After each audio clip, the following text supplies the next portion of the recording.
535.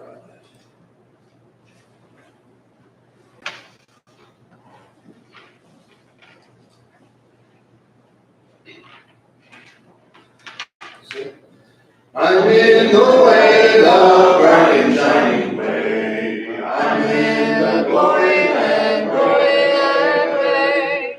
Telling the world that Jesus saves today. Yes, I'm in the glory land, way. I'm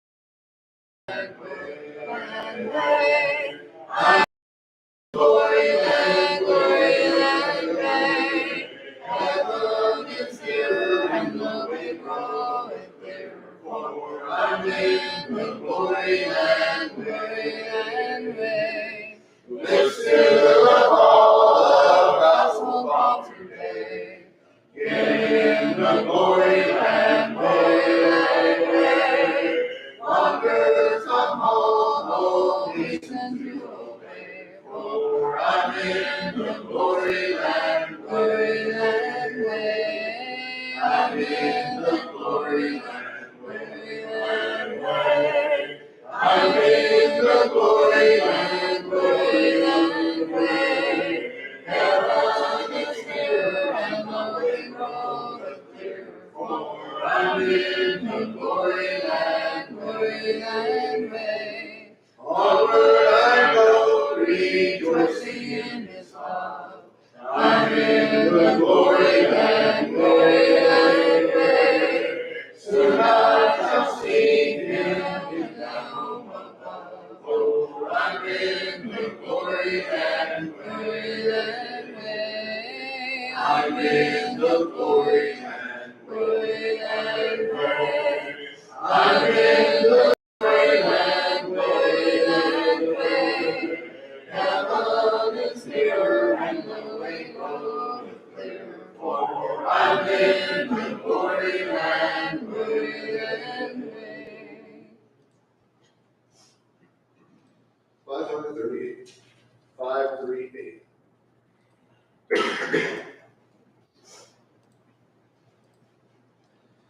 My hope is built on nothing less than Jesus' blood and righteousness. I do not trust the sweetest frame, but wholly lean on Jesus' name. On Christ the solid rock I stand, all other ground is sinking sand.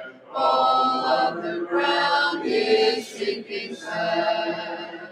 When darkness veils His lovely face, I rest on His unchanging grace. In every high and stormy gale, my anchor holds within the veil. On Christ the solid rock I stand, all other ground is sinking sand. All other ground is sinking sand.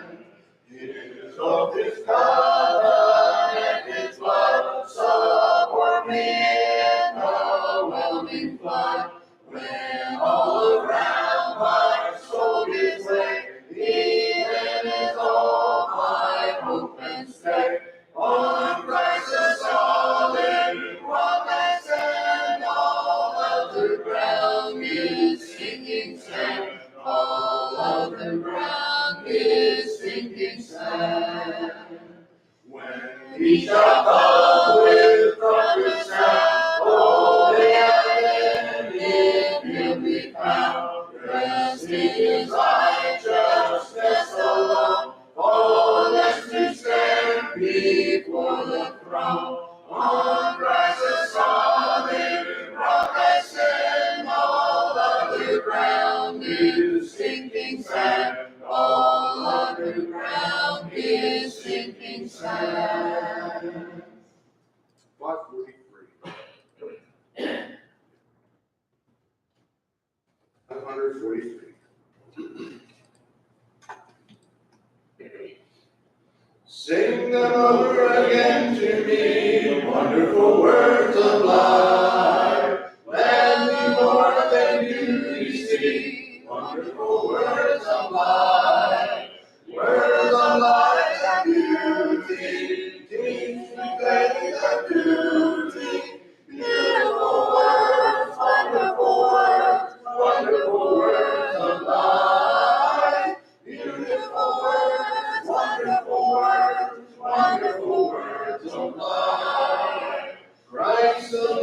one gives to all wonderful words of life. Sinners to the loving call, wonderful words of life. Oh, so freely given, luring us to heaven. Beautiful words, wonderful words, wonderful words of life. Beautiful words, wonderful words, wonderful words of life. Sweetly echo the gospel call, wonderful words of life. Offer pardon, peace to all, wonderful words of life. Jesus, only Savior, sanctified forever. Beautiful words, wonderful words, wonderful words of life. Beautiful words, wonderful words, wonderful words of life. Mark your songs, page 945.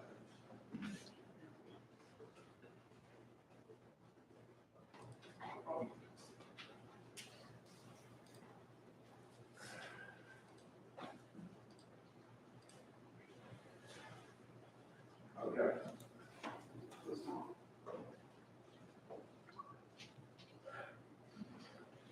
We gotta do something. Y'all see where this, Pull it down.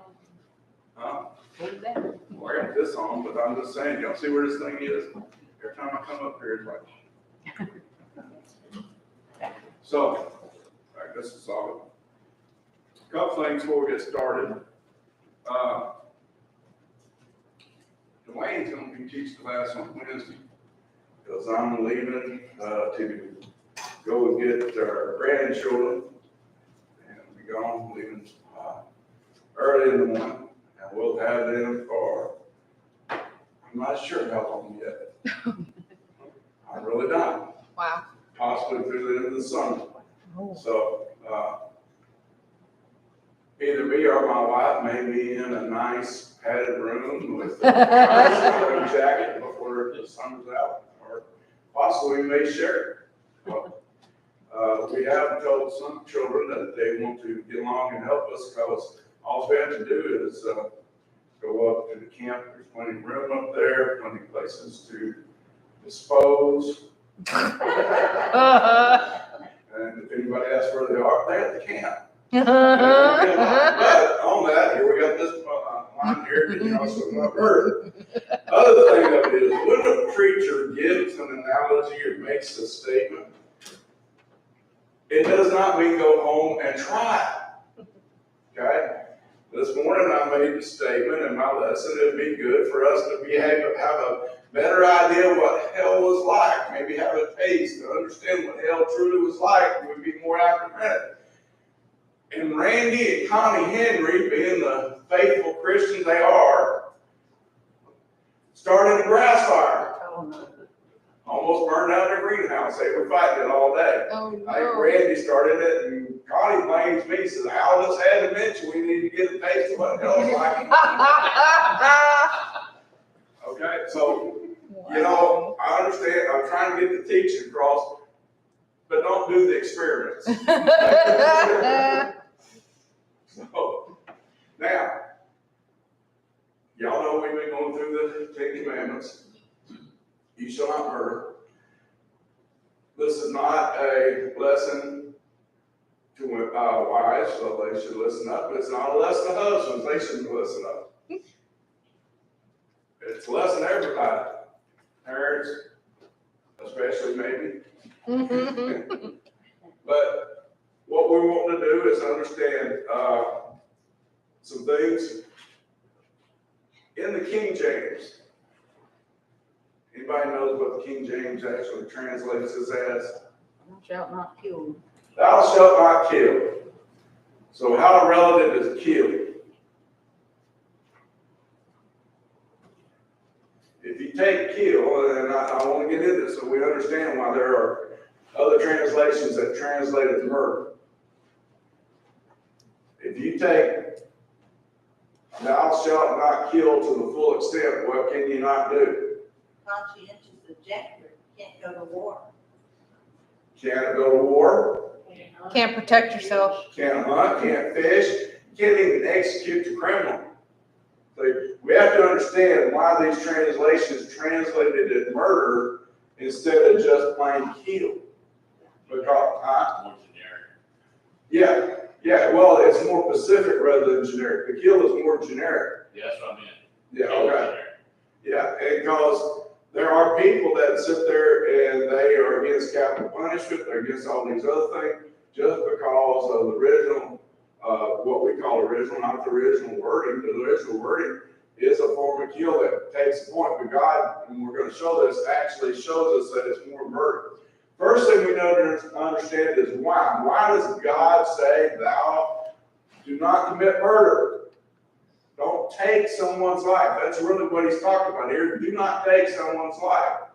Notice here, Genesis 9, verses 5 to 7. This is him speaking to Noah.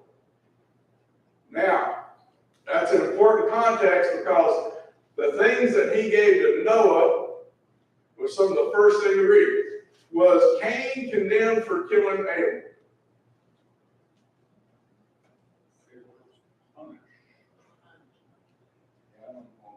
Well, if he was punished, he was condemned. I'm not talking about law. Being sent away from the presence of God is condemned.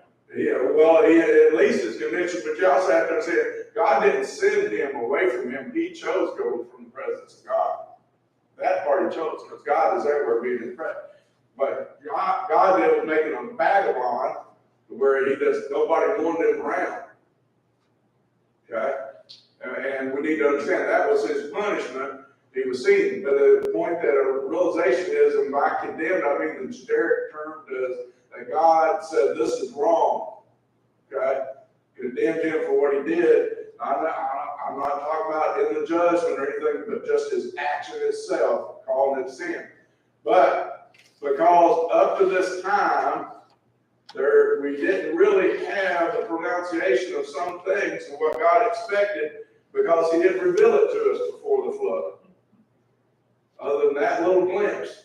Now, here in the flood, we're getting glimpses, and this is right after the flood. This is right after they got off the boat, and here's the first thing he says. Now, understand this. It's kind of like with Adam and Eve. There was only 2 of them. They were told not to eat. Well, this is only told to 8 of them, but it was something they were to pass down. And one of the first things he points out is how important life is. Notice he says, surely for your lifeblood I will demand a reckoning. From the hand of every beast I will require it, from the hand of man. From the hand of every man's brother I will require the life of a man. Whoever sheds man's blood, by man his blood shall be shed. For in the image of God he made man. And as to you, be fruitful and multiply and bring forth abundantly in the earth and multiply in it. That's Genesis 9, 5 through 7. Now notice that point there. This right here already starts out about why it can't be killed, but murder. Because God says right here, whoever sheds blood, man's blood, by man his blood shall be shed. What did God just endorse? Capital punishment. Capital punishment. If a man, God just said, if a man kills another man, then mankind is to put that man to death.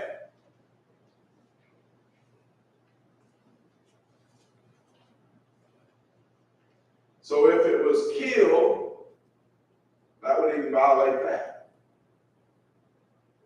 But execution is not murder. Execution of the guilty is not murder. That's what we have to start to understand. When we get back to Exodus 21 and some things that are pointed out, and we want to understand this, first of all, that to God, man's life is the most precious life on this earth. Remember the point there about if a beast kills a man, it shall be required of me. Now notice this point, because this is another point I'm trying to get to. Next is 21, 22 through 25, a little bit further down from what we read. If men fight and hurt a woman with child so that she gives birth prematurely, yet no harm follows, he shall surely be punished according as the woman's husband imposes on him, and he shall pay as the judges determine. But if any harm follows, then you shall give life for life, eye for eye, tooth for tooth, hand for hand, foot for foot, burn for burn, wound for wound, stripe for stripe. What does that mean?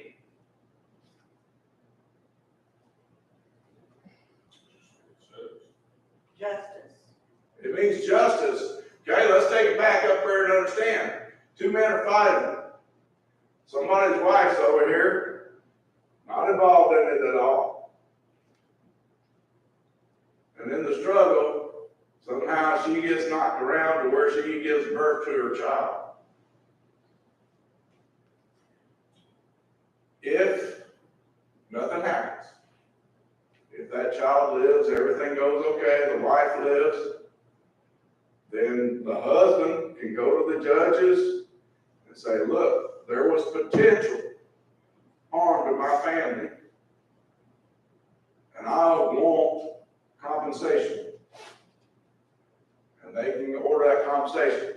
But, now notice that but, if any harm follows,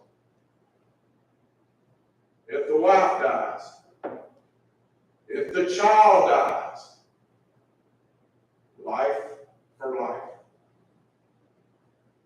Which one of the men? Which one of the men pays for that child's life or that wife's life that was struggling? Man. Huh? Man. Which one? They, one, the kill man. Both of them. Both of them. They're in a struggle. It's just like we have involuntary manslaughter today. They accidentally cause that woman to lose her child. They both are responsible.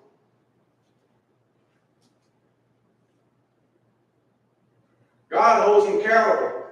It says he shall. He shall. Okay, which one? No, it says, if any harm follows, then you shall get life for life. But up in the start, it says if men fight. Right? And he shall pay. There is an implication there that if a man is fighting with the woman's husband, but what if it's not the woman's husband? If you're the judge, how do you determine which one's guilty? It's up to the judge. Huh? And that's my point. They're taking God's law. What does it put up? Who's the potential for guilt? Let's throw this together. Two idiots are out, and I do use the term idiots, out drag racing, and out of that wreck, or they end up wrecking, they hit another car, only one of them hits it. Which one's guilty? Huh? One of the kids. Both are drag racing, both are involved. If neither one had been drag racing, it wouldn't happen. Huh? The cause of the accident is the both of them. Well, he's inclusive of, it's like, more than one. He is included, but and it's basically whoever is responsible, and it could apply to both. It could apply to both. Here's the point I'm trying to get across. What we have rampant in our country today. In fact, it's at Florida Supreme Court again. Abortion. No, not guns. Abortion. Abortion. Well, guns is one of them. Guns is one of them, but the one I'm talking about that applies to this is abortion. Capital punishment is argued too. Capital punishment is argued too, but now we take this about, and what does that say? Should the doctor who performed the abortion be held accountable? Absolutely. Okay. What about the mother that goes and gets it? Absolutely. Or let's flip that aside. What about in cases where the woman is pushed into it? Whoever pushed her. Sometimes some women end up with abortion not wanting it. Person that forced them. Person that forced. All this applies. All this applies to us today, that we're not to be allowing this.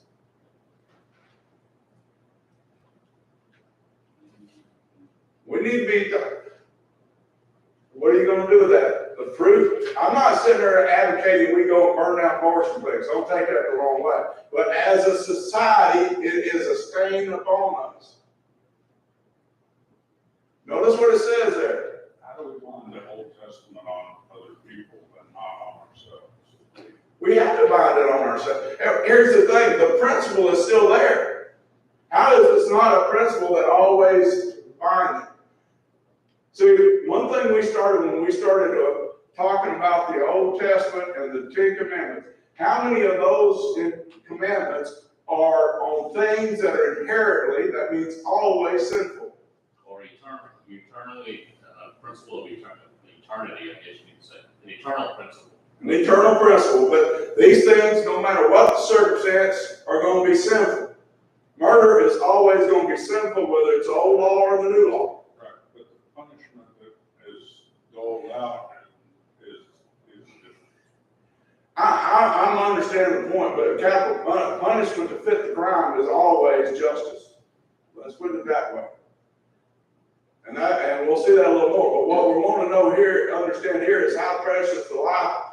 God sees man's life, that's even the life in the womb. And this principle, this is inherently sinful, whether it's part of the Old Testament or the New Testament. Teresa. Mark chapter 7, verses 21 to 23. For from within, out of the heart of man, come evil thoughts, sexual immorality, theft, murder, adultery, coveting, wickedness, deceit, sensuality, envy, slander, pride, foolishness. All these evil things come from within, and they defile a person. It's a sin in the New Testament too. Okay, hold on to that thought. When we get there. Oh, I'm sorry. Huh? But you're right. The preciousness of life is something that is always going to go with God. Lesson this morning, how precious is our life to God? Not just our life, but our souls. Okay? Notice this, Exodus 21, 28, 29. If an ox gores a man or a woman to death, an ox shall surely be stoned, and his flesh shall not be eaten, but the owner of the ox shall be acquitted. But if the ox tended to thrust with its horn in times past, and it has been made known to the owner, and he has not kept it confined so that it has killed a man or woman, the ox shall be stoned, and its owner shall also be put to death, or also shall be put to death. What is he saying there? If you own that ox and you knew that it was a hazard to other people and you did nothing to prevent it from harming somebody, you took no precaution whatsoever, you're as guilty as the ox. Okay? Here's the question, and I won't say this toward the end, but how do you say, love thy neighbor, and not see these things as part of loving your neighbor?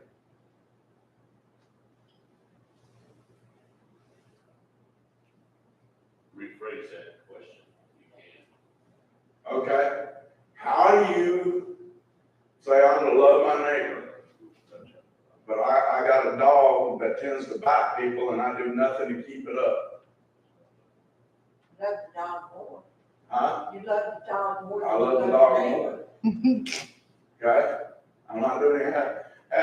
It's like, and y'all know that sometimes you need to take consent on what's potential. Right, that's exactly right.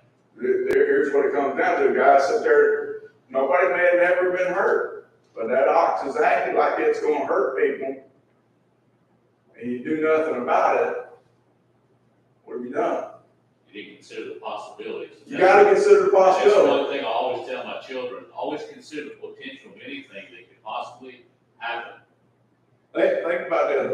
Y'all know we got dogs. We got one of these shock collars. They go too far out of the range of that main deal, they get an electric shock. Well, our neighbors have they got a little puppy out there, children going out more in the backyard lately, and we've heard them in the mornings. And one dog goes running back there and starts barking at him. So you know what I did?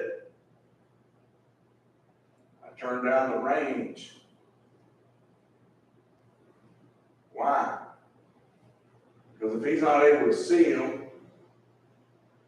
I don't have to worry about him running over there, getting loose, and biting somebody's child, or the child being too close to our house and biting the child. I don't know if he'd bite the child or not. You know what I don't want to know? I don't want to know whether or not he'd bite the child.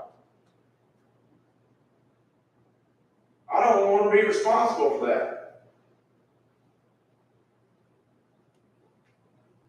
God tells us life is precious. Man's life is precious. It's precious to him, therefore it ought to be precious to us, including the womb. Notice here in Numbers 35, 30 through 33. Whoever kills a person, the murderer, now see how the terminology changes? The murderer shall be put to death on the testimony of witnesses, but one witness is not sufficient testimony against a person for the death penalty. Now this is the New King translation, but most translations say one witness is not sufficient enough to have another person put to death. Why? Because life is precious. Life is precious, and when it comes down to your word against mine, who do we believe? Unless there's some other evidence, Mine. don't take a chance of putting an innocent life to death. That's the first thing. Moreover, you shall take no ransom for the life of a murderer who is guilty of death, but he shall surely be put to death. What is he saying? If he's guilty, you don't let him buy his way out. And you shall take no ransom for him who has fled to the city of refuge, and he returned to dwell in the land before the death of the priest. So you shall not pollute the land where you are, for blood defiles the land, and no atonement can be made for the land for the blood that is shed on it, except by the blood of him who shed it.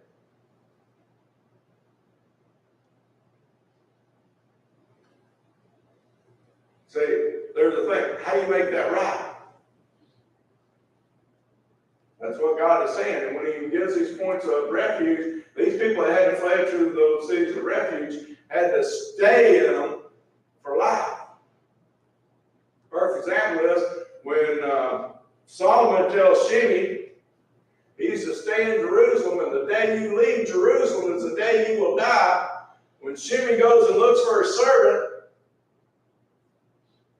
because he had cursed the king, when Solomon hears of it, he comes back, he calls for, did I not tell you? Now let me tell you how good Shimei had learned his lesson. He goes, yes, you did. He understood his life was over, and he had made the choice, even though he came back. He was an example. At this point, all this comes back to God cares about men, and men are to love their neighbors. He defines murder. In the Old Testament, here in Exodus 21, 12, 14, he who strikes a man so he dies shall surely be put to death. However, if he did not lie in wait, but God delivered him into his hand, then I will appoint for you a place where he may flee. But if a man acts with premeditation against his neighbor to kill him by treachery, that's what it means to lie in wait. If he's made a plan, you shall take him from my altar that he may die. You know another example of that being done by Solomon? Joab ran to the altar. Solomon said, take him away and kill him there. And why that? For the murders of Abner and the two other people that David had appointed as commanders of his army. And then he incited Solomon's brother to try to take the throne. One guy was the head of Israel's army. Yeah. Israel and Judah. Yeah. Forces. But those points, that's what he did. And it wasn't in a war. That's the point. Notice that here in Numbers, these 6 cities of refuge, he previously named, shall be for refuge for the children of Israel, for the stranger, and for the sojourner among them, that anyone who kills a person accidentally may flee there. So here's an accident that happens.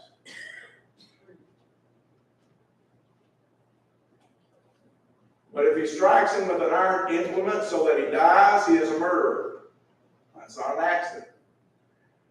The murderer shall surely be put to death. If he strikes him with a stone in the hand, by which one could die, and he does die, he is a murderer. The murderer shall surely be put to death. Or if he strikes him with a wooden hand weapon, by which one could die, and he does die, he is a murderer. The murderer shall surely be put to death. What's the point? They're struggling. He picks up something, he hits him with it. Notices the potential that he gives you. That's what his point is. If you strike him, if you pick up something to fight with, guess what? The potential to kill him is there.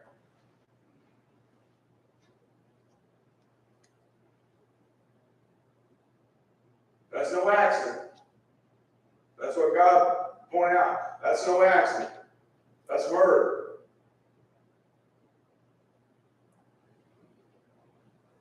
The avenger of blood himself shall put the murderer to death. When he meets him, he shall put him to death. So now here's the executioner. An execution is not murder. Execution is justice.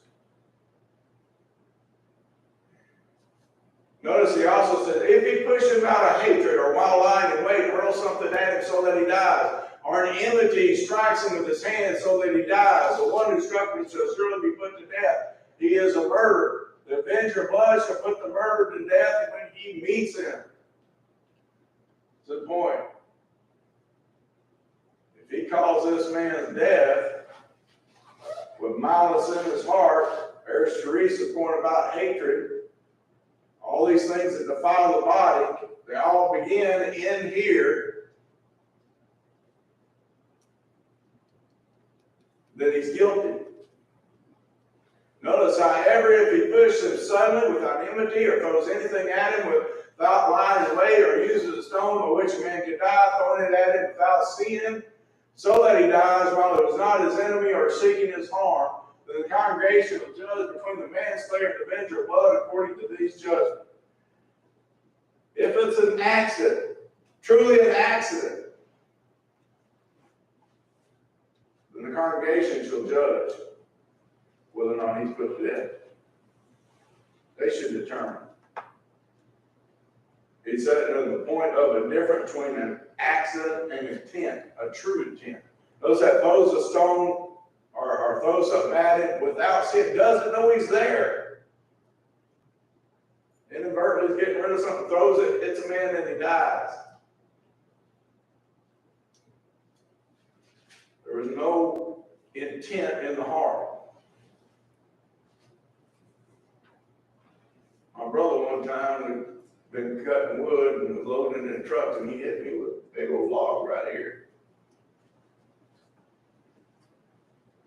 About knocked me out.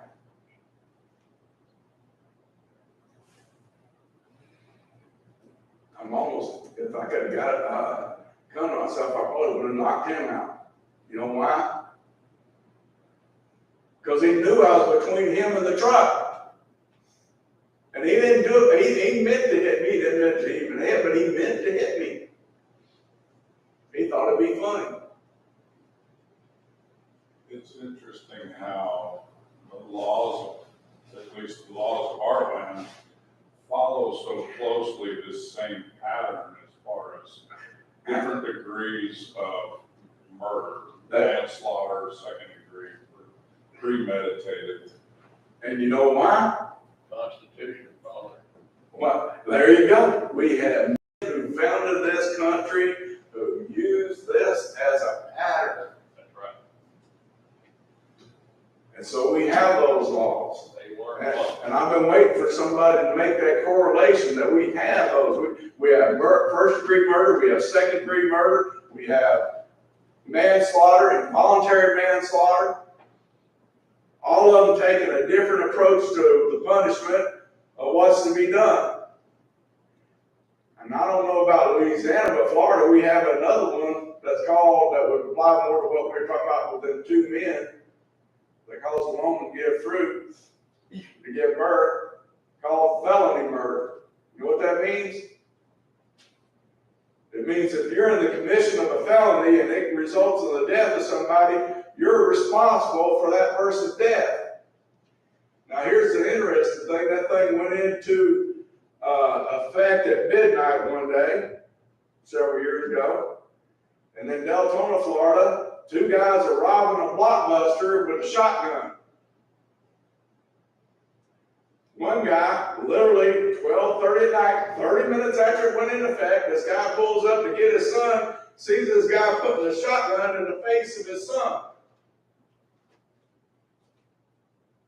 Gets a 9mm out of his glove box, opens the door. When the guy turns to him, he shoots him and kills him. His buddy, who didn't have a gun, was charged with felony murder.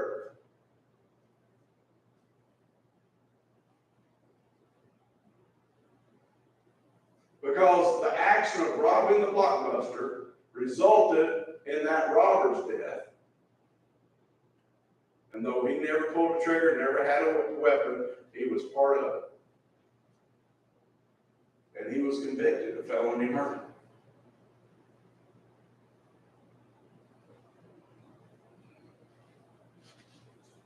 If that young boy had been killed by the guy, he would have still been charged with felony murder.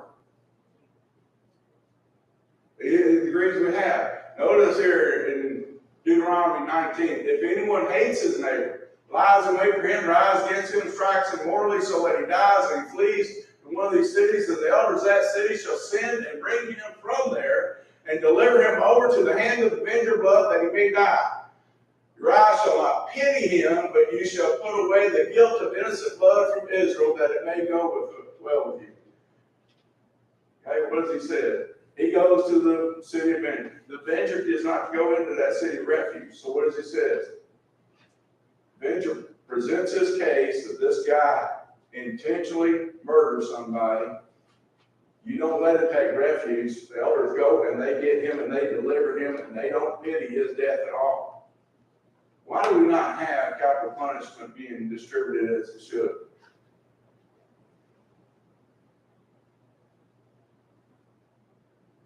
Gotten away from what the Lord. Not only that, but notice that point. What do we tend to do? Pity them. We pity them. Oh, man. He was only 17. He didn't realize what he was doing. We make it our own fault. We do. You know, We do. It's our school system that did it. It's our parenting skills that did it. Our country allows the parents to keep the children and not raise them upright. They were mistreated as a child. We tend to make excuses for the guilty. Because we pity. Yes. Here's the truth. Who would want that job as an executioner? Nobody. Nobody with a good conscience. It would be hard on them. But you know what? Who would be the best person to have that job? The person that it bothers. Because he's going to wrestle with it, he's going to deal with it, and he's going to come to a conclusion, this is what needs to be done. What was God trying to teach Israel? Go back to that first point. Man's life is precious. They didn't seem to have a problem with shedding blood. They seem to have a problem with mercy. That's true. They had a problem with murder. They didn't have a problem with shedding blood, but they wasn't getting the full extent of the lesson. And what happens sometimes is that people start abusing the law to the point that you have to make some kind of an exception to it, because as God would tell them, even in the Old Testament, you fill the street with blood. And they would do that, but here comes a potential of what we need to understand for us today, even in that potential. If you don't exercise justice, where is justice?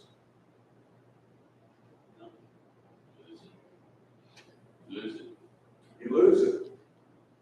I think I mentioned before, I've got a cousin over in Angola.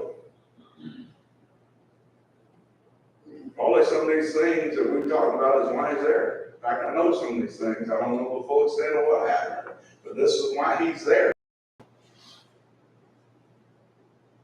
His parents and and my mother and the whole family felt bad for him. What about the guy that got killed? What worries me about him is him spending his whole life in prison and not obeying the Lord and spending eternity confined in prison again. In a worse prison. But as far as him being there, that's a decision he made. Whether he was under the influence of drugs or not. He took the drugs, he knew. Go ahead, I'm sorry. But this is the point that we need, the pity I'm not saying we don't pity, but not to the point that we set aside the justice. I think God wants order, and he set up a system for there to be order to take place in the time of crime or murder to keep us from having anarchy. There we go. Because if we don't, and he's not saying we should not be merciful, but we need to exercise our mercy with justice. Is God merciful? I think of Jesus and the woman taken in adultery. That's where you exercise the mercy with the justice possible. Yeah. He was merciful to her because the other guy sinned too. But he, at the point of it, he says, what did he tell her, right? Go and sin no more. Stop it. You're getting an opportunity. Stop Of it. course, he did not. The law says she's got to be killed. Right? But the law said also the husband should be killed too, or the man that she was committing the adultery with. That's what them other guys were guilty of. They didn't bring in. So, but because of their sin, the Lord was able to extend her mercy. But he also pointed out to her that what she was doing was sinful and it needed to stop. The mercy without that, here's what the Lord has done. He killed his son, he even gave his own son's life for us so that we can have mercy. But in that mercy of giving us forgiveness, what does he tell us? It needs to stop. Obey. This disobedience is blatant disuse of serving me needs to stop if you're going to have my mercy. So that's the other point we need to think about. I think Ray's right on the mark there.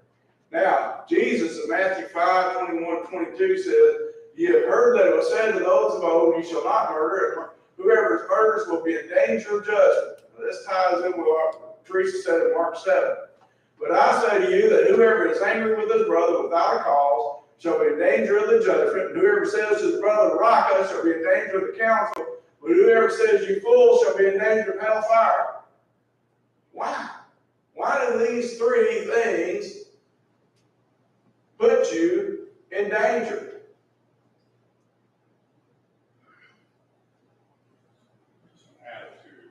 An attitude. An attitude toward who? Who's your brother? In this case, another Israelite.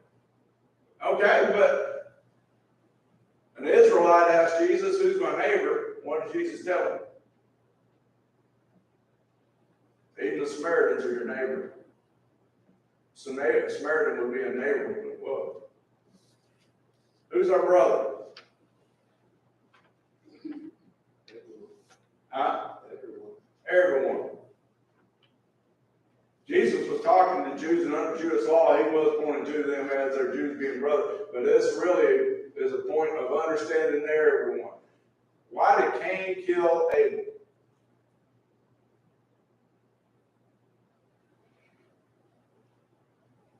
Jealousy? Pride of life. Jealousy? Jealousy. Jealousy, more than the pride of life. And out of pride, because he didn't like the fact that his sacrifice wasn't accepted God, even God tried to talk, and he told him, you're angry.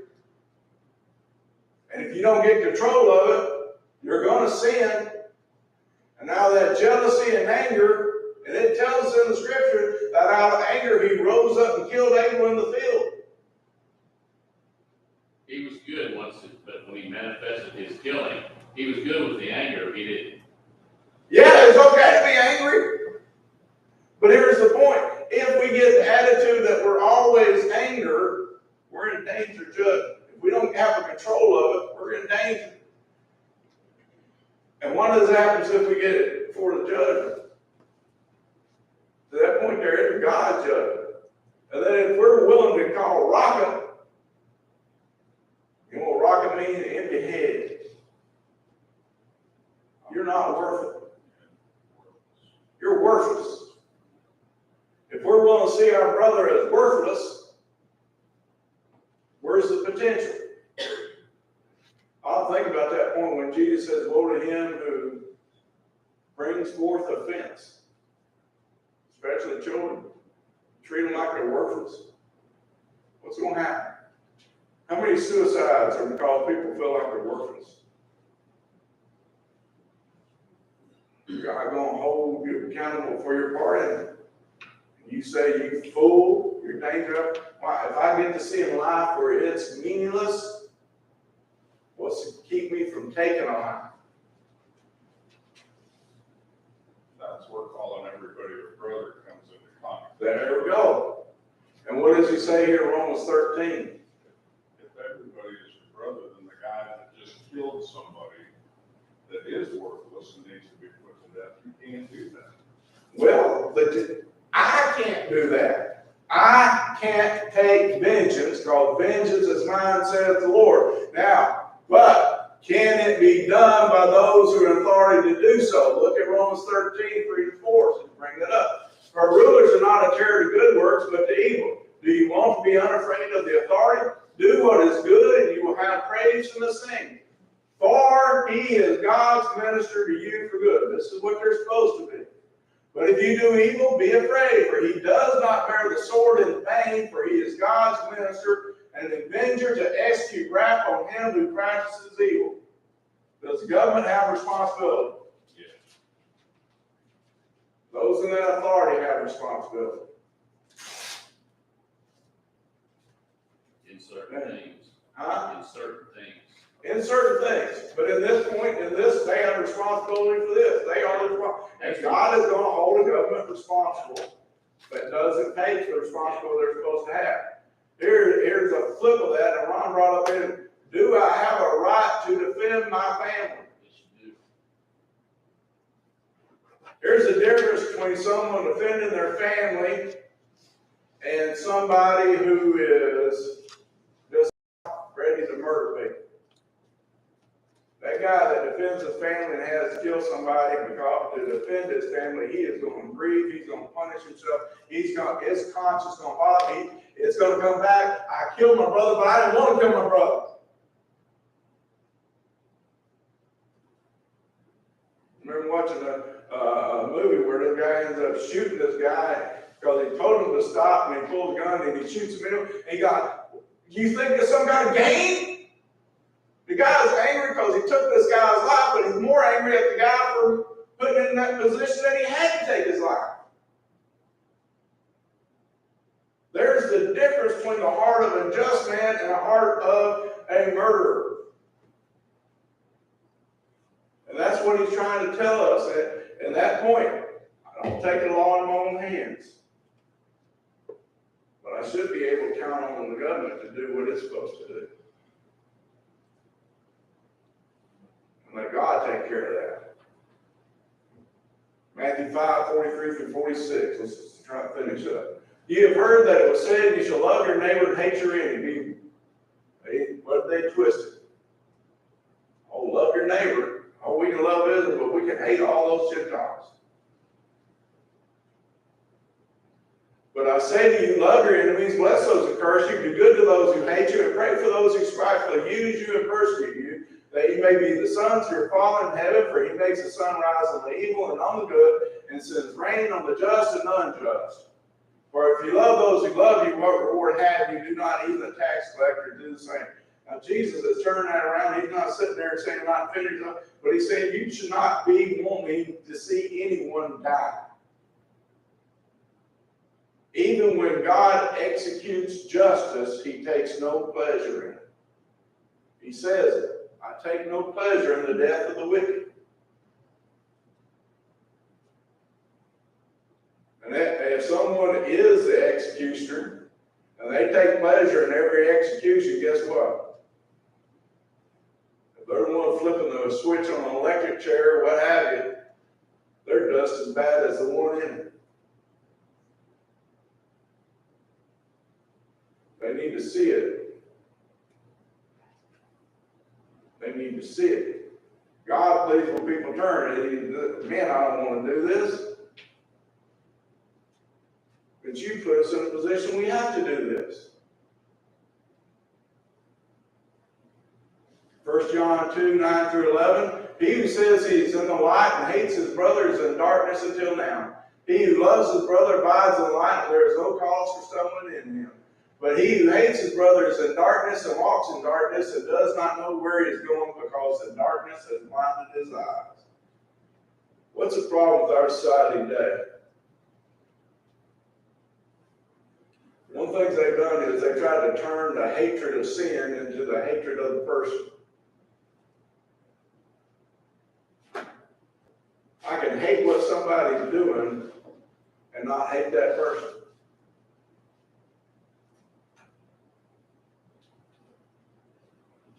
We do it every day. If we're paying attention, if we're right. Every time we're going out there trying to teach somebody that they need to come to the Lord, what are we doing? We're teaching that sin is wrong and that it needs to stop. But just because you're a sinner doesn't mean we don't love you. We love you and we want you to be saved. That reality is hating the sin but loving the sinner.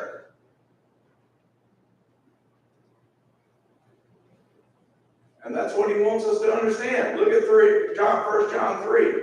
For this is the message that you've heard from the beginning, that we should love one another. Not as Cain, who was of the wicked one and murdered his brother. And why did he murder him? Because his works were evil and his brother's righteous. Do not marvel, my brethren, that the world hates you. Okay? If the world hates you, that's fine. But don't hate the world. We know that we have passed from death to life because we love the brethren. He who does not love his brother abides in death. Whoever hates his brother is a murderer, and you shall know that murderer has eternal life abiding in him. Excuse me. That no murderer has eternal life abiding in him. What did they come back to? Exactly what Teresa said, exactly what it says in Matthew 5, Mark 7. If you have hatred in here, how are you going to have eternal life? And until you see life, man's life as God sees life, the potential for hatred in here is great. And the conflict comes because in here, the hatred that we should have is for sin and not the sinner. And that's where the conflict comes all the time. And that's exactly it. It's a hard conflict. And it's just like the guy that defended his family. If he's defending his family out of love for his family, where's the hatred for that person? As somebody, how can I take the life of somebody that I'm supposed to be trying to give them their salvation? Okay, well, as I looked at him, I said, why is that man in your house? Not looking for salvation.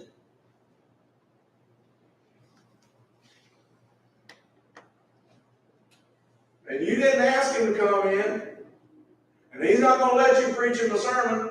You have obligation to protect your family, And you do it out of love. but love less. And that's the point. You love your family more than you love that person there. That's what it comes back to, and that's not hatred. Right. That's what I want to clear up. Teresa? This is going in a different tangent, but a lot of us will never be faced with holding a gun and pointing it at someone. And you wanna know something? But I want to finish just real quick. Okay, all right. I see and have seen people get very angry and become very comfortable being angry behind a steering wheel and shouting and beating the steering wheel and getting angry at other drivers. And now we are seeing in the news now that so many people have become comfortable with having road rage and honking their horns and shaking their fists. You actually have people using vehicles for weapons. And it doesn't have to be a gun. It grows. It grows, but it grows out of hatred. Now, Yeah. I have, my wife will laugh at this, I've said many times when I'm seeing people doing stuff that's bothering me as I'm driving, I want a bumper sticker that says, "You're the reason for road rage." Sometimes we create it, we don't understand what we're doing. But at the same time, we should be that person that's trying not to create it. We should be that person who's trying to avoid it and not let anger get control of it. Well, your children are watching you. Also, if you have your children with you, you're showing anger behind the steering wheel. They're watching you. They're watching You're you. teaching them something. You're teaching, there's some things, and maybe sometime when we're not live on the internet, I'll share something with you that my grandson said. But I do know this, my wife often tends to complain about, doesn't like my driving. Let's say, she doesn't complain, she doesn't like it. But one of the proudest moments of my middle grandson when he was here last was when he told her she was driving like a lunatic. Now, she wasn't driving like a lunatic, they were lost. But she kept trying to find a way. But I was like, oh yeah, I got that one in my belt. Oh, you know it. That's right. You know it, and you know where he heard it from. I don't know if it was mom or daddy, but he heard it from one of them. Oh, but You can calm yourself. You can teach you yourself. gotta calm. through a You gotta do that, and that's the thing. And there's a thing there, just like Teresa said, we may never be faced with facing someone on and having to defend our lives or choosing. But you know what? We can train ourselves to know what we need to do, how far we need to go. The potential is there. We need to think about it. We need to think about what we're going to do, where we're at. But the first and foremost thought is, I don't want to bring anyone harm.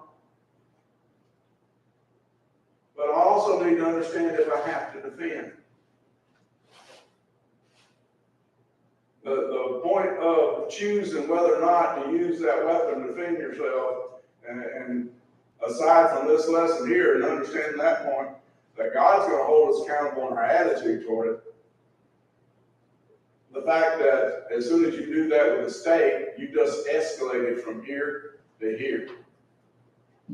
As one guy in a class I took said, the first thing you say is, someone's been killed. The second phone call you make after you call them is to a lawyer.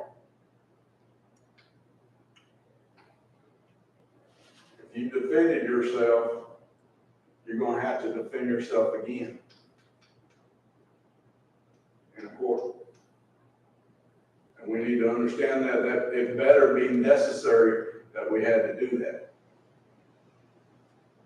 And guess what? We're going to have to defend ourselves before God. So it better be necessary. And hatred better not enter into the picture. Because that's exactly what God is trying to tell us. If we have hatred for our brother, the potential to murder our brother is within our heart. And I don't think I have it. I think, no, yes, it does.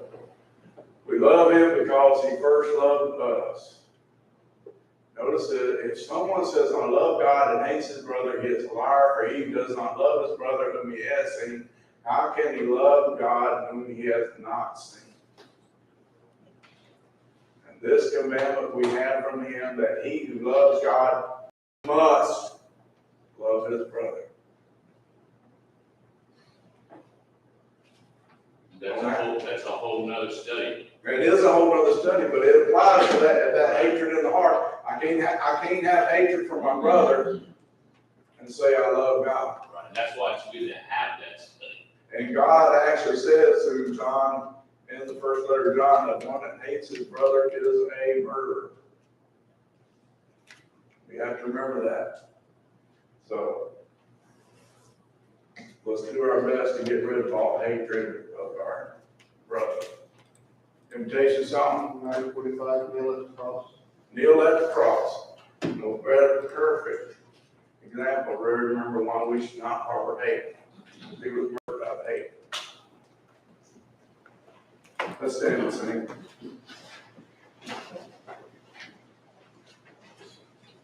Kneel at the cross, Christ will meet you there. He intercedes for you. Lift up your voice, leave with him your care, and be life anew. Kneel at the cross, kneel at the cross, leave every care, leave every care. Kneel at the cross, kneel at the cross. Jesus will meet you there. Kneel at the cross, there is room for all who would his glory share. Lift several ways, pardon every fall, those who are anchored there. Kneel at the cross, kneel at the cross, leave every care, every care. Kneel at the cross, kneel at the cross. Jesus will meet you there. Kneel at the cross, give your idols up, look unto realms above. Turn not again to a sparkling cup, trust always in his love. Kneel at the cross, kneel at the cross, leave every care, every care, every care. Kneel at the cross, kneel at the cross. Jesus will meet you there.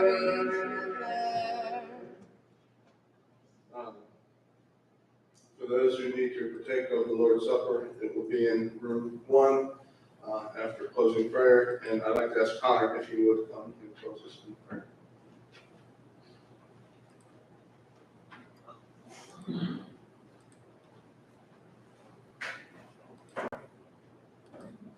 Motion, please.